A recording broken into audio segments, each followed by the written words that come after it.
As an average teenager, each night I'd do the same routine. Eat dinner, study, chill, and then finally bust a nut before I go to sleep.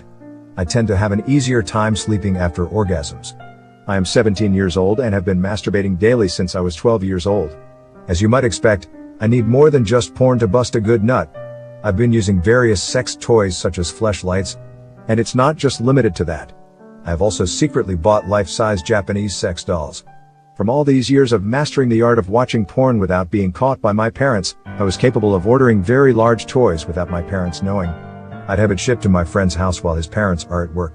Then I would pick it up from his house and use it inside my closet. Today in particular, I grew tired of the Japanese sex doll. I wanted something that can create an ultra-realistic sexual experience that will cause me to bust the most satisfying, high-volume nut in history. I browsed TikTok sellers for some ideas. After several hours of searching, I came across a particularly interesting item, the George Floyd toy. Just by looking at it, I got a massive boner. I even almost came in my pants without touching it. At that moment, I knew this would be the perfect sex toy. I copped the doll and then excitedly waited the 20 days it takes to deliver. Fast forward to the day it came in the mail, my mom came into my room with the package. "Honey, you have a parcel. What did you purchase?" she asked. I knew exactly how to explain it. That is my new George Floyd plush. It bought it to honor his death and to support the cause, I explained. She bought into it and handed me the toy. Holy shit, I immediately got the urge to rub its face all over my dick. I googled the original George Floyd video and then pulled down my pants and started rubbing it out on the George Floyd toy's face. After 10 seconds, I busted my biggest nut yet. It shot out white liquid at a distance of 2 meters. George Floyd toy's face was painted all white. Man, that was the best feeling ever. I went to the washroom to clean the toy. I value it so much so I stored it in my closet and then went to bed. When I woke up, I couldn't wait to bust a bonus nut before I go to school. But when I opened my closet, my George Floyd toy didn't look like itself at all. Its outer fabric appeared to have a large hole. I chalked it as my semen being acidic and went in with my day.